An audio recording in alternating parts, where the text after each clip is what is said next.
This series of videos is going to tell you about iron and how it is both good and bad for you in differing amounts. Excess iron causes increased aging, illness and early death. So I'll also talk about aging and approaches to countering aging. Also, just a bit about myself. I have a PhD in physics and I've worked for 30 years in computing. I have an inquisitive mind, but I'm not a biochemist and I'm not a medical doctor. However, as a physicist, looking at the body, I'm struck by one overriding thing.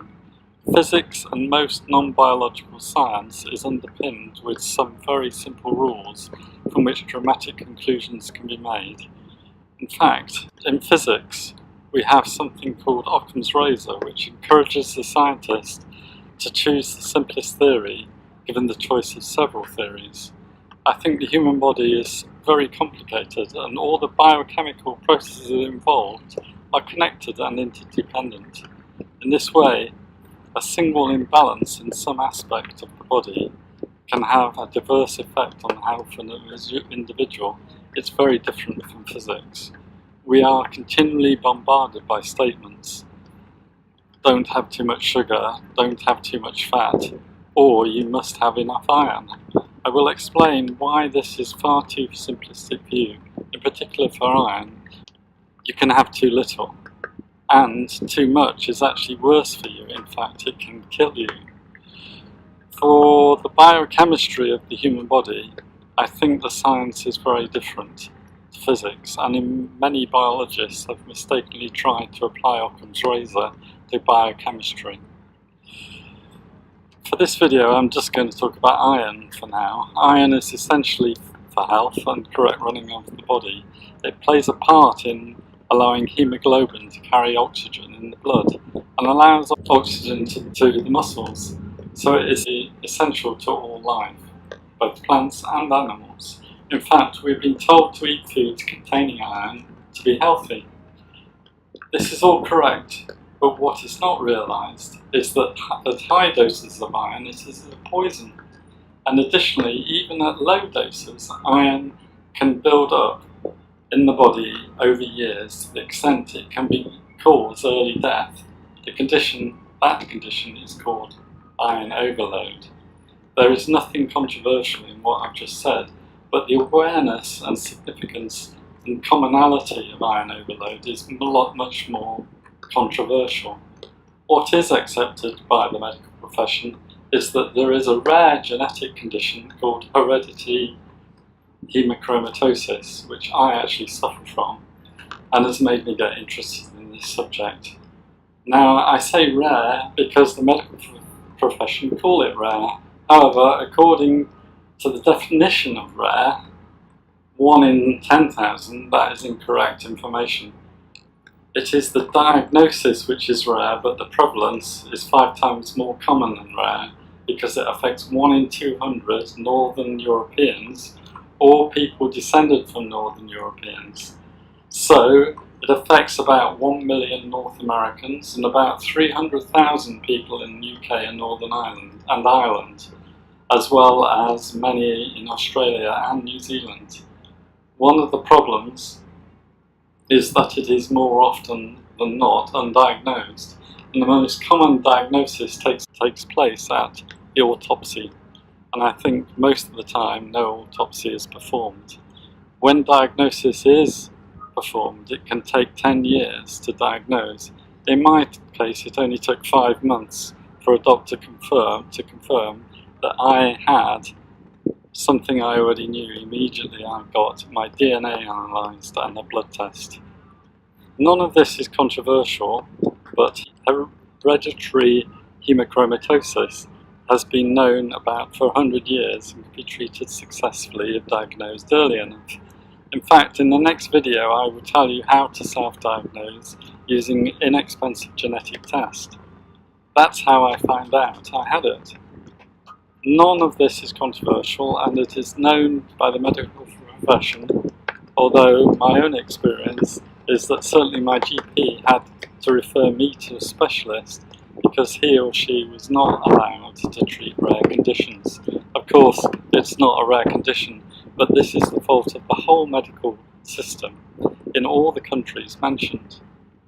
What is much more controversial is that there is significant medical evidence that iron overload affects many more people than just hereditary hemochromatosis sufferers. Basically, it can affect many older people, and by old I mean anyone over 38, where the evidence shows that the first people start dying from it. So I'm not saying every old person suffers from iron overload, but I am saying that the prevalence is highly significant. Probably it's as common as anemia, iron deficiency, and the problems doctors actually worry about, and indeed it has been measured in some medical studies that are not widely talked about for some reason. This bit is considered controversial, and what I say when I say this to my hemochromatosis specialist consultant, I was looked at as though I was mad. But I will spend the whole video on the significant evidence for these statements. Barring an accident or an infectious disease, we'll all die from old age, at least a disease as common as the old. But what are common diseases of old age? The most common diseases are from this study of WHO 2016, and it is heart disease, then stroke, then chronic obstructive pulmonary disease, and then infections, then Alzheimer's, trachea, bronchus, lung cancers, diabetes, and then road accidents.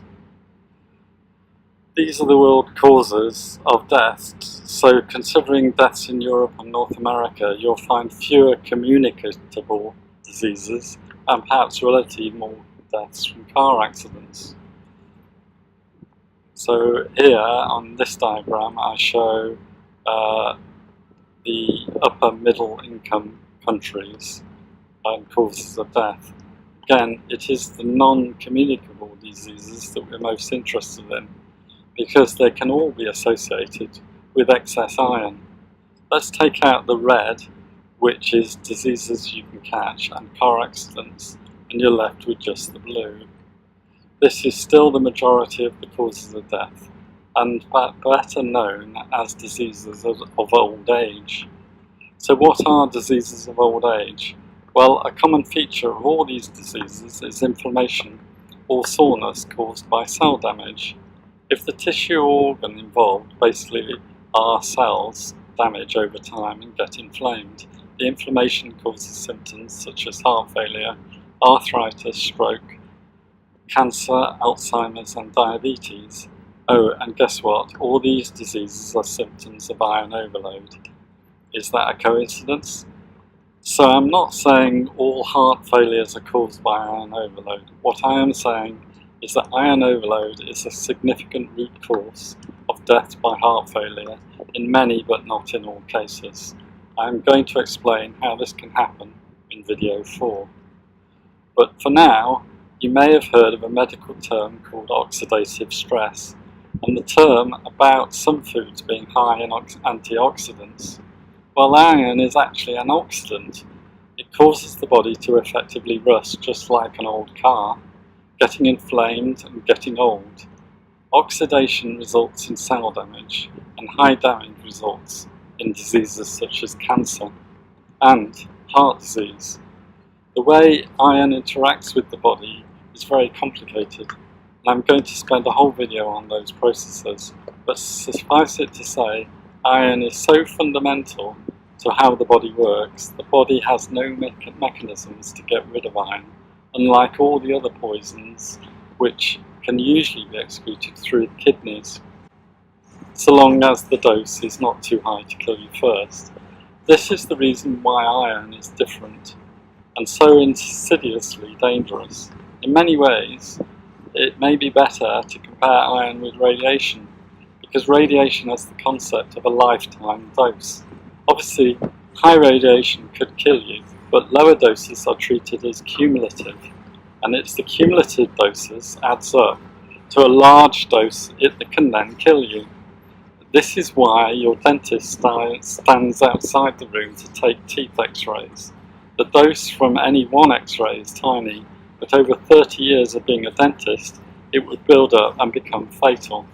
Iron is identical to radiation because it also has a cumulative dose. Iron builds up over years until it's at levels where it infects all the organs, damaging them, and the process of damage being seen as aging, and often the diseases of old age. And by the way, why am I sitting here on this boat travelling along the river? It's because I'm actually on holiday in Vietnam.